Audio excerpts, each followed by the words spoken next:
big box retail employee Stu also works as an Uber driver in an attempt to cover the rental cost of his unrequited love Becca's all-female spinning gym called Spinsters. A unique opportunity presents itself when Becca has an argument with her boyfriend, resulting in her getting fairly tipsy and suddenly wanting to hook up with Stu. Unfortunately complicating matters, Stu accepts an Uber request from Vic, a cop who's just undergone LASIK surgery and who needs Stu to basically drive him as he tracks down the heroin dealer who killed his partner. From there, hilarity ensues. This is Stuber. So, okay, if you're wondering where the title comes from, yeah, it's obviously a play on Uber and the fact the character's name is Stu. He works at this big box sporting goods store, and his manager, who's the owner of the store's son, is this, bro douche who derogatorily calls him Stuber, and actually does frequently use him as an Uber driver, but then gives him low ratings, which is affecting a lot of Stu's earning potential.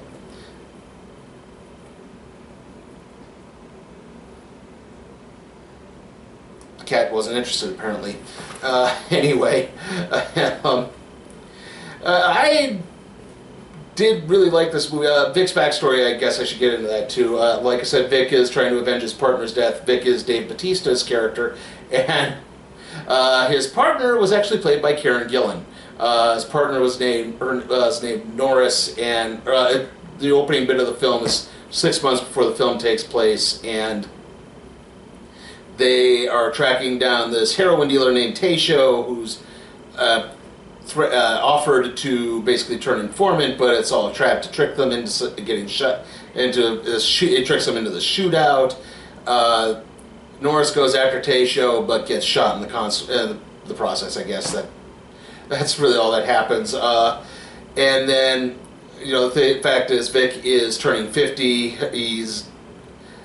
Even though he's Dave Bautista, so he's obviously in great physical shape, he's still got some problems. His sight is not what it used to be. He had to wear glasses before, and then he gets LASIK surgery, and he has to wear the big sunglasses because his eyes haven't completely recovered, and he's incredibly nearsighted. And his daughter picks him up from the surgery, but then she has this art gallery showing for sculptures, and she sets up the Uber account for him. He then gets this opportunity.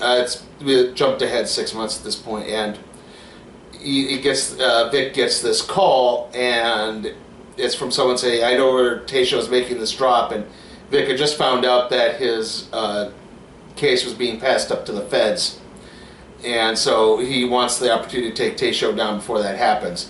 And so that's where that really goes, and we go from action set piece to action set piece to action set piece. There's actually some really funny ones. There's a scene where like the guy who tips Vic off gets killed, and so Vic tracks down his girlfriend, the guy who killed his girlfriend, and she works at a strip club, except it's actually a male strip club where she's like the assistant manager. And so you get all this stuff, and this is where Becca has her fight with her boyfriend and starts kind of drunkenly contacting Stu, wanting to hook up. And she sees like all these naked guys walking in the background because she FaceTimes him. But kind of throughout the motif with Stu is the idea is Vic is this kind of conservative, oh, man's man, don't share your feelings guy. And obviously Stu is very much the more modern millennial who, is not that type. And Stu basically he has not fessed up his romantic interest in Becca, and they had actually hooked up once before in a similar manner where she had a bad breakup and he was comforting her, and they got drunk and watched When Harry Met Sally and had sex, but then nothing ever came of it. And now this opportunity is presenting itself again. He thinks this will finally be the chance to win her over, and Vic is like, no, you actually have to tell her your feelings, or she'll never clue in. And that's kind of the motif here. And then, Stu is telling Vic, you have to show your feelings more and be more honest. Like your daughter, because at one point he meets the daughter Nicole at the art gallery showing, because the mob basically figures out Stu's car, and so he's made, and they go at, not only that, they threaten Vic's daughter Nicole, and that so they go to the art gallery showing, and they're talking, and she points out, like, you know, spinsters is actually a terrible name for an all-female gym, because a spinster is, you know, an old woman who never found love.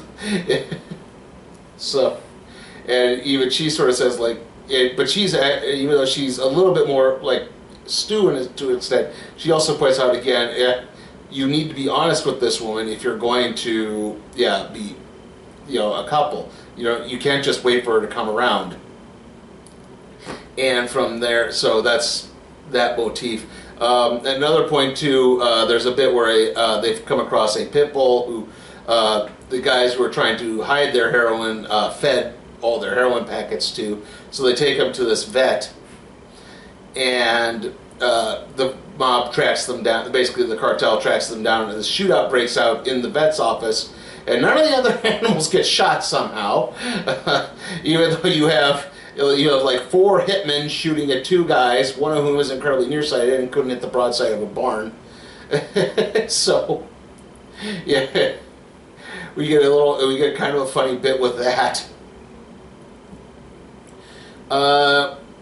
Not too much to say more than that, though. I mean, this is a really great kind of, not quite road, but kind of the same thing, kind of caper action comedy. It's very much in the vein of things like Midnight Run and Nothing to Lose and Running Scared and Double Take. Actually, a very underrated one from the early 2000s with Orlando Jones and Eddie Griffin. Actually, a very entertaining movie. But yeah, kind of in that vein where it's the average guy off the street gets drawn into the massive legal shootout and has to help the law enforcement, even though he's totally ill-prepared to do so. It does that, and it's the chemistry between Batista and Kumail Nanjiani that really does carry this through. I will say this, it turns out that there's, basically, Vic, that's Batista's character, sorry. Vic's captain comes to him, Captain McHenry comes to him and informs him about the case being passed up to the feds. And it turns out there's a mole in the police precinct, and it's Captain McHenry. That's about the only other big thing. Again, more shootouts happen. As this is happening too, Stu finally does work up the courage to basically, because Becca's just constantly saying, like, where are you? Come on, we'll just have another drunken hookup, it'll be fun. And finally he snaps and says, no, I can't do another drunken hookup. I have feelings for you, and if you don't have feelings for me, I can't really be a part of this, and I can't even be friends with you because I love you. It's because I'm in love with you, but you clearly are not in love with me. And he does not pull out of her gym. He still lets her have the money to cover her rental costs. So she opens the gym and it becomes a success. So they do, but eventually, like, Vic and Stu work together to take down the bad guys. Another funny point, earlier in the film, Vic points out that you really don't take a bullet for someone because it's almost impossible to, the whole idea of diving in front of the bullet to stop someone from getting shot. Like, your timing has to be is way too perfect. Yeah, so it's like, that's in the movies, that doesn't work that way. It's almost impossible to stop a bullet. And then later, because Nicole comes to her father's aid at one point, and then Taysho gets the gun and threatens to shoot her, Stu actually does dive in front of her and take the bullet for her. So it plays out that way. Again, they bring down Taysho, they bring down everything, and we jump ahead 6 months, and it's Christmas, and Vic finds out that Stu and Nicole are dating now. So that's basically it. But like I said, overall, it's not so much the story. The story is by the beat. Like I said, if you've seen those movies I listed before, you know the story. But it's the chemistry of the actors that works over this. They do tell there are really good funny points, there's some really nice action scenes, and like I said, the actors' chemistry is really well done. So I am going to give Stuber, a B. Game rated T for teens.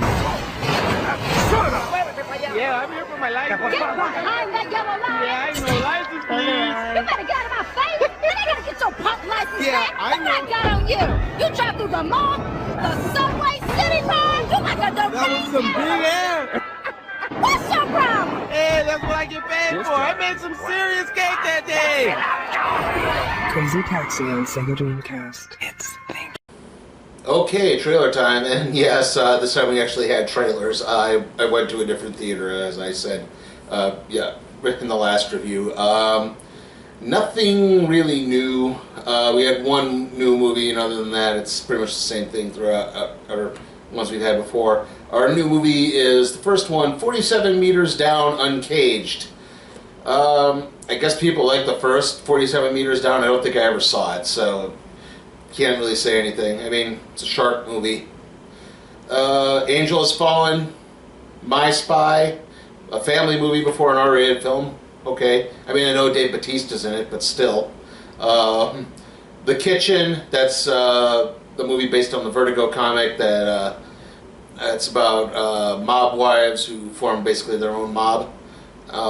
Ready or Not, Good Boys, and then Hobbs and Shaw to close things out. So, yeah, like I said, all films we'd had before. Good Boys is basically 12-year-old Superbad and still rated R.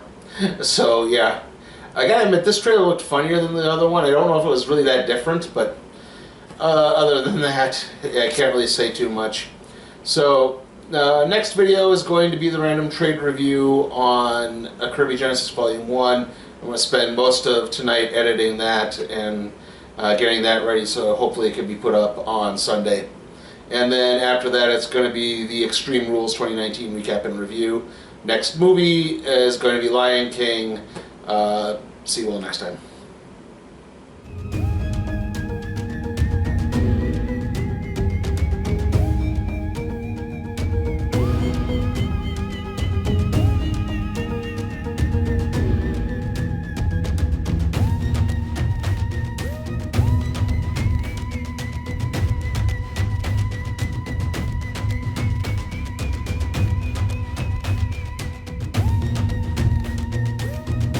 Hey guys, check out my Patreon and see how you can request a movie for me to review, even if it's some stinker like A Dog's Way Home or the Sonic the Hedgehog movie. Also, if you like what you see, give the video a like, share, subscribe, and don't forget to ring that notification bell.